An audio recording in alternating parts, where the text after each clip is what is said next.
NID হলো voter লিস্টে তালিকাভুক্তি by product. আপনি যে ভোটার হলেন, এই ভোটার হওয়ার প্রেক্ষিতেই কিন্তু আপনি একটা এনআইডি পাচ্ছেন। আর এনআইডিটা এমন বাংলাদেশে এখন আপনারাও জানেন, এনআইডি ছাড়া আপনি কোনো কাজ করতে পারবেন না। সুতরাং এনআইডিটা খুব যত্ন সহকারে করতে হবে। এনআইডি করতে গিয়ে আমরা অনেকের ভুল ভ্রান্তির কারণে প্যারেশানির মধ্যে পড়ে গেছি। আপনারা শুনে খুশি হবেন, গত 4-5 মাসে আমরা প্রায় 5 লক্ষ পেন্ডিং এনআইডি আমরা নিষ্পত্তি করতে পেরেছি। যে পেন্ডিং ভিজিট ছিল লাখের উপরে, এখন সেটি 80,000-এ নেমে আসছে। আমরা এটাকে সরলীকরণ এবং সহজীকরণের মাধ্যমে কিছু কিছু বিষয় আছে, যেমন গদবাধা কিছু বিষয় আমরা ব্রিটিশ আমল থেকে পালন করে আসছি। যেমন কিছু হারাই গেলে একটা জিডি করতে হয়। গত সপ্তাহে আমরা বলছি যে না, এখন থেকে জিডি লাগবে না।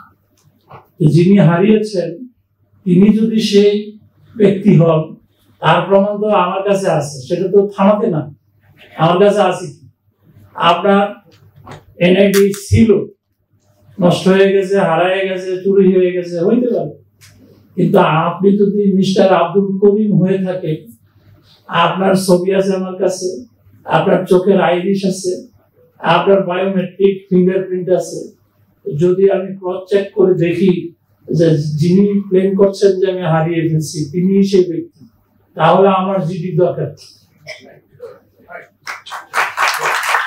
সেজন্য মানে আপনাদের অবগতির জন্য বলছি যে এখন থেকে আমরা চেষ্টা করছি যে প্রতিটি বাংলাদেশি যাতে তার হাতে একটা এনআইডি থাকে সেই ব্যবস্থা করা। যে কোনো কারণেই হোক, যে কোনো ভাবেই হোক, তথ্যের বিভ্রাটের কারণে অনেক ক্ষেত্রে দেখা গেছে যে আমরা মিসগাইড হয়েছি। সেটি আমার পরিবারের মেম্বারদের মধ্যেও আছে, আমার আত্মীয় স্বজনের মধ্যে, আপনারা তো দূরের কেউ না। আমিও কিন্তু একবারে পাড়াঘাট থেকেই উঠে আসছি। আমি গ্রামে গেলে দেখা যায় যে 10-20 জন লোক আসে যে ভাই আমার বাবার নাম ছিল এই হয়ে গেছে, আমার নাম ছিল এই হয়ে গেছে। মজার গল্প আছে এই এনআইডি নিয়ে, ওই মাঝে মধ্যে ইউটিউবে আমরাও দেখি। যাই হোক, বাস্তবতায় আমরা অনেকেই এটা নিয়ে খুব পেরেশানির মধ্যে থাকি এবং দেখি মাঝে মধ্যে যে খুব ছোট্ট সমস্যা, কিন্তু সে সমাধান করতে পারতেছে।